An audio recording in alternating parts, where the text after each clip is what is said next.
Hey everyone, welcome back to Project Honesty, a podcast designed for young adults, by a young adult, to gain brutally honest, friend-like advice, as well as provide a platform for young adults to form opinions, color outside of the lines, take deep dives into current events, and most importantly, have fun. This is Project Honesty, navigating reality with real conversations and diverse opinions. Hey, I am so happy to be back. If some of you are wondering, I'm okay. Last week, I just needed to take a week off from the podcast and just refocus things in my life because it was a little bit jumbled, but we're back now. So last episode, we focused on anti-Indigenous legislation and the Indian Act and how that impacts Indigenous people now. Today's episode is the second part in this actually 4-part series. I lied because I extended this series. So this is actually the second part out of 4. So we're going to get halfway through this series today. Turtle Island Talk series, which is a great name. I'm very happy that I came up with that.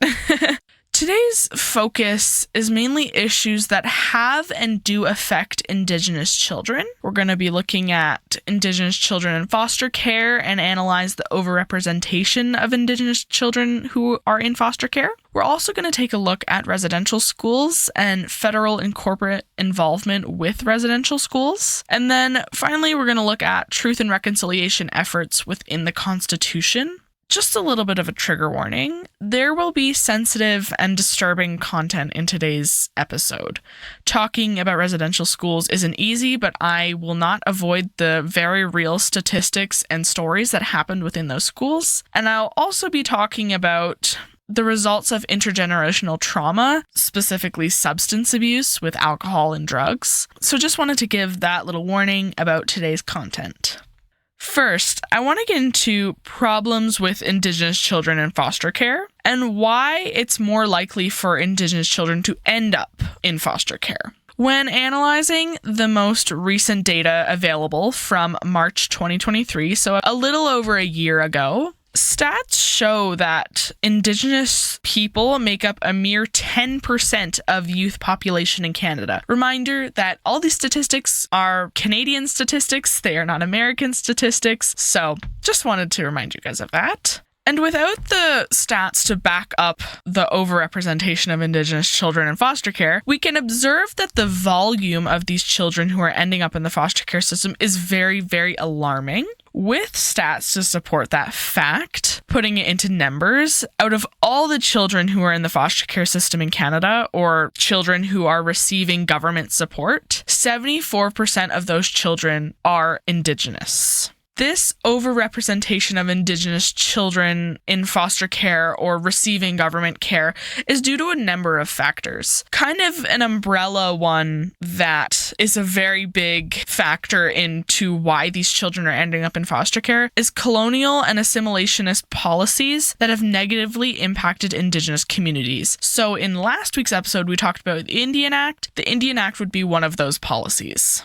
With these policies, we've learned that they have broken apart Indigenous families and culture, and it destroys the traditional Indigenous environment that fosters a holistic and interconnected way of raising and honoring their children. And the intergenerational trauma that is caused by these policies has the ability to ripple through Indigenous communities and generations all the way till now with the generation that is starting to have and raise kids, so like millennials. That trauma from the 1800s can still be carried into children now, which is unfortunate. And to deal with this trauma, some have leaned on the abuse of alcohol and drugs to escape with the experience, because with underfunded mental health services that are available to Indigenous people and children, it's very hard to prevent this substance abuse from taking place, especially if there's no interference. With that substance abuse that has been taken up by young adults who are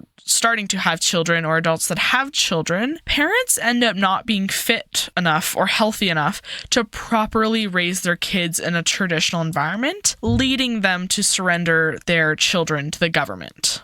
That's how the kids get there. What is happening to these children who end up in the system? And do they have access to cultural enrichment services? Because we already know that they're missing out on a lot of cultural experiences that they would get if they were living at home. When Indigenous children are placed in foster care, there is very limited access to being placed with Indigenous foster families, which is cutting off their access to cultural enrichment and traditional practices being implemented into their home and domestic life. When Indigenous children who are placed in foster families, they start to question typically around like their early teens, so 12, 13, 14-year-olds, and they're wondering what their culture is and how it factors into their identity and how it shapes them. They're very aware that they aren't as in touch with their culture as they should be. They're missing cultural milestones and experiences. And unfortunately, there's a lack of education for foster families to properly aid cultural needs of Indigenous children receiving care. The government does not supply cultural enrichment to the children nor the foster families who are taking care of these children. The only way kids in foster care really get cultural enrichment is through nonprofit organizations who offer opportunities for Indigenous children to explore their own identity and culture through holistic and traditional practices. In Canada, there's something called the First Nations Child and Family Services. This is a big thing, and we'll kind of connect it back to something I will talk about later. But I want to get into Jordan's Principle and Trout Class Settlement Agreement. This agreement is a continuation of compensation orders from the Canadian Human Rights Tribunal. Jordan's Principle stands to aid Indigenous families and children who have been negatively impacted by the severe underfunding and neglect from First Nations Child and Family Services, because First Nations and Child and Family Services is Canadian federal government run. That is not self-governed by any Indigenous community. That is Canada's federal government. And unfortunately, those services aren't doing enough. With the government-run First Nations Child and Family Services, there's a lot of financial and emotional neglect from the federal government. In Jordan's Principle, access to on-reserve services for mental health and financial support are outlined in that agreement. As a part of the Canadian Human Rights Tribunal, they put that in there, and that is that. And it provides Indigenous children with the opportunity to reconnect with their culture that has been lost through that system set up by the Canadian federal government. Later on in the episode, I'm going to talk about the Supreme Court child welfare law that became a part of the Constitution of Canada on February 9th of this year. So I'll get into that a little bit later, but that's a little bit about Jordan's Principle and how that is aiding Indigenous children who are in the system or have lost contact with their culture, and children who are Indigenous that need to receive compensation for that. The next part of this episode is going to be very heavy. We're going to be talking about residential schools and their impact on the present generations of Indigenous people and children. Again, this is a sensitive topic. I will not avoid it. I will be considerate in how I deliver the statistics of residential schools, but I think that if I were to avoid this, that would be very negligent of me. And I think as someone who wants to be a part of truth and reconciliation, it is important to acknowledge that residential schools happened and really take the time to talk about them, because I feel like they're not acknowledged as much as they should, and the pain from them isn't factored into intergenerational trauma enough. To start off, some basic facts about residential schools. If you don't know what they are, we're going to get into what they are. So these schools started operating around like the 1830s, and the last residential school in Canada closed in 1996. Let me repeat that again. The last residential school in Canada closed in 1996. My parents have graduated high school at that point. My mom had her first kid at that point. So many things were happening in the world, and that is also when the last residential schools closed. These residential schools were run by Christian and Catholic churches, and their goal was to assimilate Indigenous children and their culture and convert them to Euro-Canadian ideals and society. Lasting effects of residential school and people who have survived these schools that are still alive demand compensations for the actions that have been taken by the Catholic Church as well as the Canadian federal government for more than a century. It wasn't only the Catholic Church that was funding these schools. The Canadian federal government was also a big driving factor into why these schools were up and running for so long. Residential schools was a century of torture, pain, separation, and anger, and these emotions are still very much alive, and they will keep living on until we reach full recognition and truth. The exact number of children who died in residential schools will forever be unknown, as there still remains being found on the sites of these residential schools. The estimated number stands is 6,000. That number is subject to change and will most likely get higher. 6,000 plus children died in these residential schools. Indigenous children died in these residential schools. Over this over 100-year period, there was around 130 schools operating in Canada. The Indian Act required these schools to operate to ensure that there was complete assimilation of Indigenous culture. They wanted Indigenous culture gone. A short way to look at this: residential schools is one of, if not, the largest form of genocide committed towards Indigenous people in Canada. And the sites of residential schools now are just massive graveyards. They are not schools, they are graveyards. In these schools, culture was removed. That assimilation was there. Hair was cut, and cultural clothing was not permitted. Genders were separated. Girls would learn domestic tasks. Boys were involved in hard labor that depended on which section of hard labor, so construction or agriculture. And physical abuse was not uncommon, even as far as children being confined and physically restrained with chains, whether that was to poles, chairs, or the floor. Physical abuse happened. On top of that, there was a lot of sexual abuse and staff who were child predators. Another thing that was very common inside these residential schools was malnourishment and disease. Specifically, tuberculosis was one of the hardest hitting diseases within these schools. And just the overall poor health conditions were all contributing factors in the torture and abuse that occurred in residential schools. Since the 1970s, there has been use of ground-penetrating radar that detects underground remains. So, since the 70s, we have been looking for children. And since the 70s, the number of predicted children who have died is 6,000. But again, that is subject to change. Some of the reconciliation efforts when it comes to residential schools started all the way back in the 1990s. The students who survived this torture and abuse demanded compensation for the outrageous actions committed by the Catholic Church. They also wanted apologies not only from Canada's federal government, who was the sole funder of these schools, but also from the churches. A lot of people remember the public apology by Pope Francis in June 2022. That was a formal apology.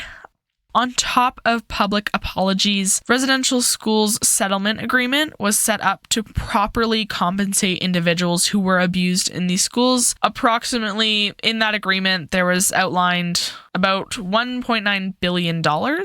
In 2008, former Prime Minister Stephen Harper apologized for the actions taken in residential schools, but a lot of people, including me, because I've seen clips of this, viewed this apology as not enough. In 2017, current Prime Minister Justin Trudeau also released a formal apology on behalf of Canada's federal government for residential schools. In June 2021, National Truth and Reconciliation Day was recognized as an official holiday in Canada, but also as a day to reflect on the actions taken within residential schools by the Catholic Church and Canada's federal government. On top of National Truth and Reconciliation Day, there's also Orange Shirt Day, which honors Phyllis Webstad, an amazing woman. I think I will talk about her in the next episode. And one of the biggest ways of reconciliation for a lot of people from these schools was releasing the names of the children that were in these schools. So those are all apologies that have to do with residential schools. And honestly, it doesn't matter how many times the government and the church decides to apologize. Without that action, nothing will happen. And it's very, very unfortunate. Circling back to something that I mentioned earlier in this episode was the child welfare law becoming a part of the Constitution. This law affirmed the right that Indigenous peoples have to self-govern.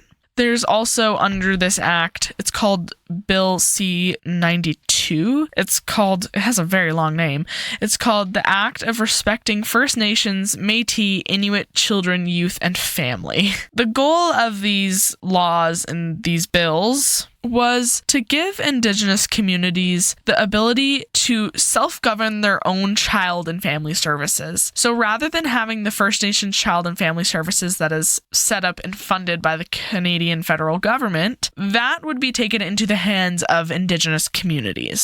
And a lot of Indigenous communities across Canada entered an agreement to receive financial support for their self-governed Indigenous child and family services because it is hard for those communities to fund themselves. So with the aid of the Canadian federal government, they are able to set up their own self-governed family services that can take a different approach when it comes to children and foster care.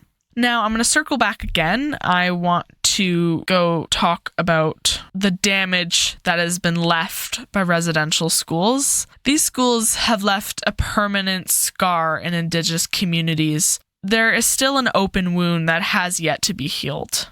The schools created trauma that has been passed down through generations that is still affecting Indigenous communities today and is a factor into why these children are ending up in foster care. This trauma can lead to substance abuse, which again leads to more children in foster care, which further separates Indigenous children from their culture, again feeds into those colonial ideals. These are all steps. None of these are final solutions. Truth and reconciliation is a forever action. We need to keep recognizing what happened. We need to recognize who's at fault. More apologies need to be made. The people who suffered deserve emotional and financial compensation for the abusive actions taken by government and churches. And we can all take part and make steps towards truth and reconciliation, whether that's small steps like me talking about it on a podcast, or making donations to Indigenous charities, or just doing research, or listening. All of those are active efforts towards truth and reconciliation. I know that was a very, very heavy episode. It was a heavy episode for me to talk about. So I just want everyone who's listening to take some time to reflect. You can listen to it again if you need some more facts from what I said earlier, specifically residential schools, or take time to reflect within yourself about how you personally contribute to truth and reconciliation efforts. Thank you so much for listening to another episode of Project Honesty. You can find Project Honesty on Spotify at Project Honesty or on YouTube at Project_Honesty. And to keep up to date with new episodes, you can head over to Project Honesty's Instagram at Project_Honesty24. We also have a TikTok now. It's at Project.Honesty. To help spread this podcast everywhere, tell a friend or share with your family about Project Honesty and direct them over to the Instagram, Spotify, YouTube, or TikTok for them to learn more. The more listeners, the bigger the family.